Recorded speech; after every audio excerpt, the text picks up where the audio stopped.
audio jungle.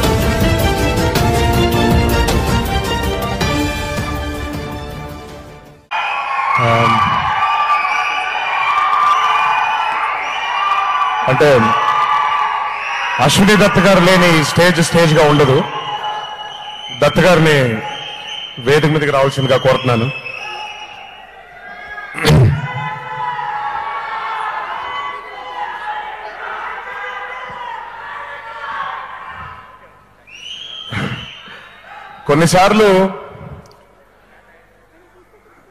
కొన్నిసార్లు కాదు,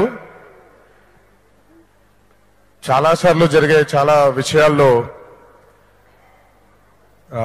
చాలా సందర్భాల్లో కూడా చెప్పడం జరిగింది. అంటే మనకి అంత అర్హత ఉందా అని. ఇందాక నాని కూడా అదే చెప్పాడు.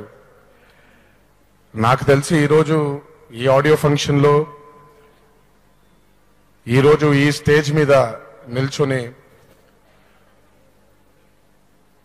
ఆవిడ హుందా గురించి, ఆవిడ గొప్పతనం గురించి మాట్లాడే అర్హత ఇప్పుడు కాదు కదా, బహుశా జన్మలెత్తినా కూడా రాదేమో.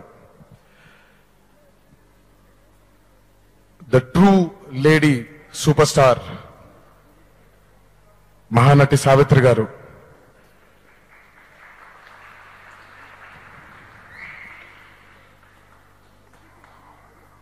చాలా మంది అంటే ఇది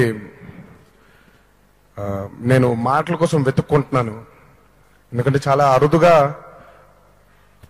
ఒకసారి ట్రాక్ తప్పి వెళ్ళిపోతూ ఉంటాం. అది ఈ రోజు జరుగుతున్నటువంటి సందర్భంలో నాకు ఏం మాట్లాడాలో కూడా తెలియట్లేదు.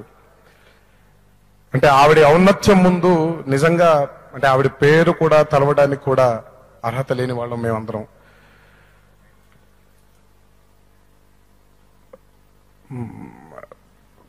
అంటే ఎక్కడ మొదలు పెట్టాలో ఎక్కడ ఆపాలో కూడా తెలియని పరిస్థితి. ఆవిడ ఎలా పోయారు అనే దానికంటే ఆవిడ ఎలా బ్రతికారు అని మనకి కళ్ళ కట్టినట్టుగా చూపించే చిత్రం మహానటి. కొంతమంది జీవితం తెలుసుకోవడం మనకి చాలా అవసరం. కొంతమంది సాధించినటువంటి విజయాల్ని ఆదర్శంగా పొందడం మనకి చాలా అవసరం. కొంతమంది జీవితం నిజంగా మనకు అవసరం. అలాంటి ఒక అద్భుతమైనటువంటి ఒక వ్యక్తి జీవితాన్ని మన కళ్ళకు కట్టినట్టుగా మన ముందుకు తీసుకురాబోతున్నాడు మా నాగి. ఈ సినిమా తీయడానికి నాగికి ఎంత ఎక్స్పీరియన్స్ ఉందనే దానికంటే నాగికి సావిత్రి గారంటే ఎంత ఇష్టమో ముఖ్యం.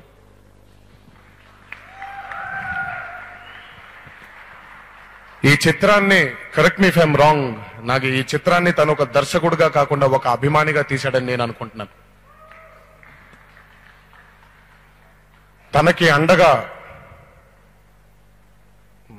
స్వీటీ అంటాను, ప్రియాంక అని పిలవమంటారు వీళ్ళందరూ, స్వీటీ తనకు అండగా ఉండడం,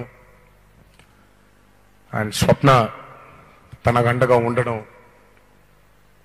తను కన్న ఈ కళని వాళ్ళిద్దరూ తప్ప, వాళ్ళని కన్నా దత్ గారు తప్ప ఎవరూ ఈ కళని నిజం చేయలేరు అని నేను ప్రగాఢంగా నమ్ముతున్నాను.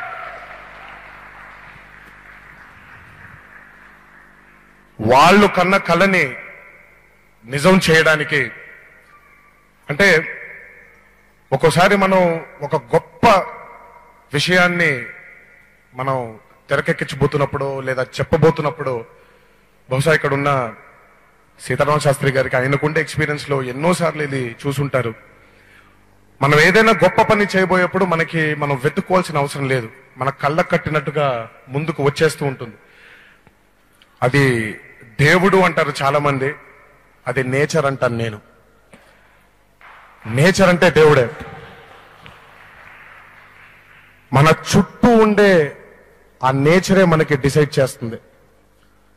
అలాగే ఆ మహానటి వేషం వేయటానికి కీర్తి సురేష్ గారు కనపడ్డారని నేను అనుకుంటున్నాను. నేచరే ఆవిడ్ని ముందుకు తీసుకొచ్చింది. అలాగే అదే నేచరే దుల్కర్ గారిని తీసుకొచ్చింది, అదే నేచర్ విజయ్ని తీసుకొచ్చింది, అదే నేచర్ సమాంతని తీసుకొచ్చింది, అదే నేచర్ ఈ సినిమాకి పనిచేసినటువంటి ప్రతి టెక్నీషియన్ ని తీసుకొచ్చింది.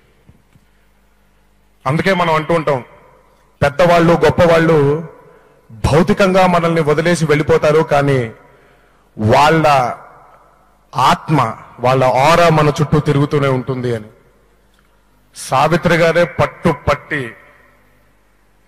నా చిత్రాన్ని తీయండి, నా జీవితాన్ని కథగా మలచి ఓ చిత్రంగా తీయండి అని ఆవిడే అనుకున్నట్టున్నారు వీళ్ళందరినీ.